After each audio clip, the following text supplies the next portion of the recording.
Welcome to a special episode of Sitting with Shay J in recognition of National Suicide Prevention Month.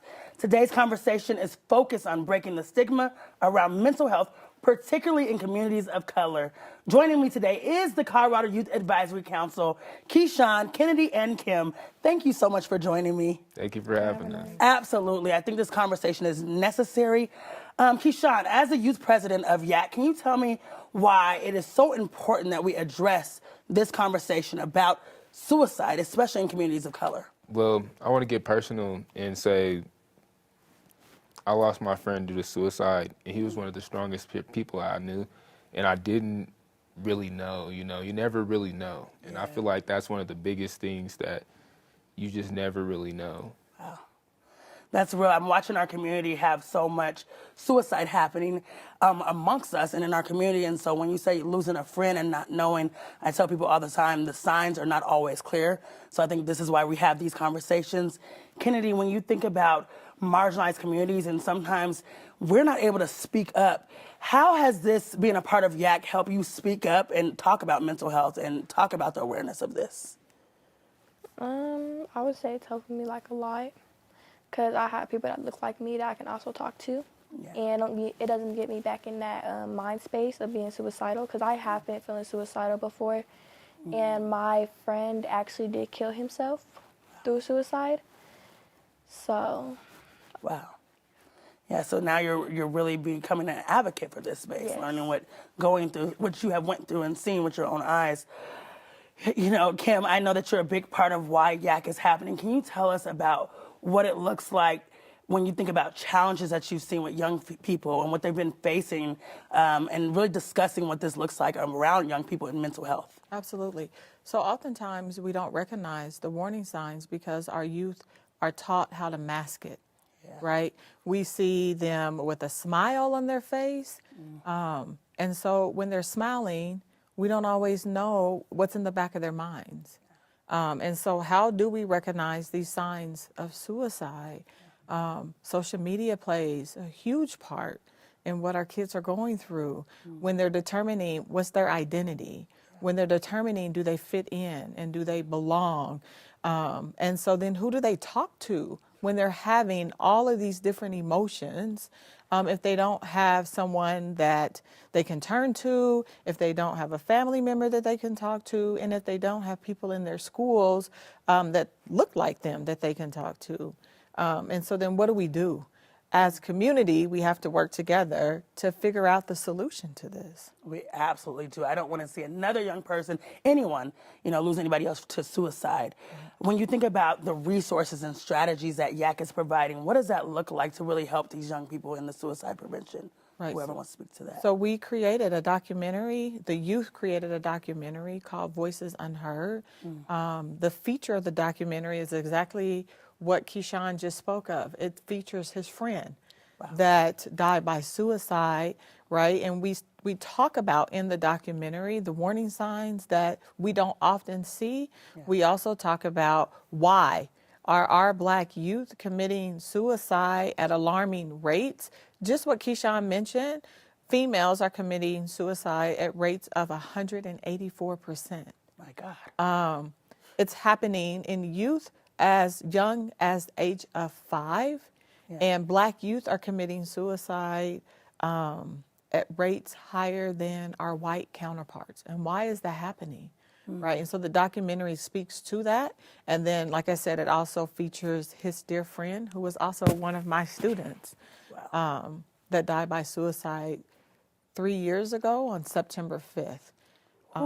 And so it's a really hard and heavy documentary, and we just did our second screening for that was it last Saturday, Keyshawn? I think it was two Saturdays ago, on the 14th. Saturdays, Okay. On the 14th. And so we're continuing that conversation on our YAC Facebook page on September 29th. We're doing a Signs of Suicide for Youth at 3 o'clock and a Signs for Suicide for Adults and Community at 6 o'clock. And it's all driven by them, by the youth, by youth for youth, and by youth for community. I love that because sometimes we need to know we're not alone in that journey. Absolutely. You know, that people look like us or struggling like us. Because like you say, a lot of times you put on the brave face, you know, and you're right next to your very best friend one day and the next day they're gone. And we're not even seeing those signs. Right. Kennedy, when you think about communities of color and how we're often overlooked, what do you think some of the barriers that keep people from actually seeking help or seeking safe spaces? Can you repeat that? Yeah, like what do you think stops people from getting the help that they need or telling a friend what they're going through? Because I would say, like, my brother who died, who committed suicide, his name was Jay. He didn't really tell nobody because first he didn't think nobody would understand him. People would like laugh at him because he's feeling that way. Because like people say that really no boys are supposed to be feeling suicidal. Boys are stronger than that. Yeah. So that's really, I think, why he didn't tell nobody. But he only told me. He wouldn't even tell his parents. So I feel like people are scared of people making fun of them and saying that. Like, for a myth, people are saying that black people are not supposed to feel suicidal. That it's not a black thing. Wow. Yeah, I know that has to be hard when you look at losing people from that. When we think about these conversations, Kimberly, when it comes to really making sure that YAC is a part of creating culturally competent mental health, what do you think we should be doing to make sure professionals are in spaces that are for us? So we're seeking out professionals that look like us to have them on our Facebook webinar calls so that we first have exposure, right? Making sure that our youth know that there are mental health professionals out there that do look like us. There might not be them that many in schools. Yeah. So we're going to invite them on our Facebook webinars so that youth can have exposure and see them. And then making sure that parents and adults that are on our webinars can see them too. Yes. So that even when we get off of the webinars, right, they can have their contact information and go from there. I love that. For anyone that's at home that's struggling, that knows someone that's struggling, what's a word of advice you would give to them? For me, I would say suicide is a permanent solution to a very temporary problem. Wow. And it's not the end, you know. It's not the end, you know. Call your friends. Yeah, I love that. Don't make a permanent decision for a temporary problem. Yeah. Check up on them. Check up on them. I love that. We do have YAC has worked to create an app. The app is similar to the Safe to Tell app. But it's an app that's created by youth, and for community, and it's called The Power of One. Wow. You can create we don't want to say a referral because it's a connection, right?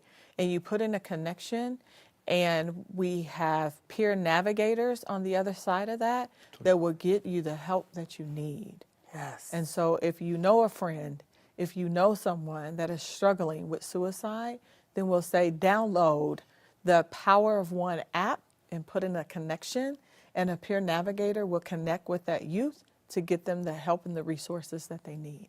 Wow, the Youth Advisory Council. Thank you, Keyshawn, Kennedy, and Kimberly. Thank you for sharing your stories. I really appreciate you because we have to break the stigma.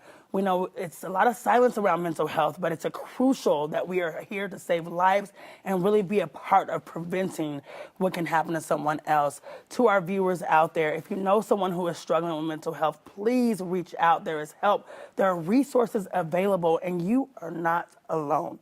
Stay tuned for more important conversations right here on Sitting with Shay J. Thank you so much for watching. Until next time.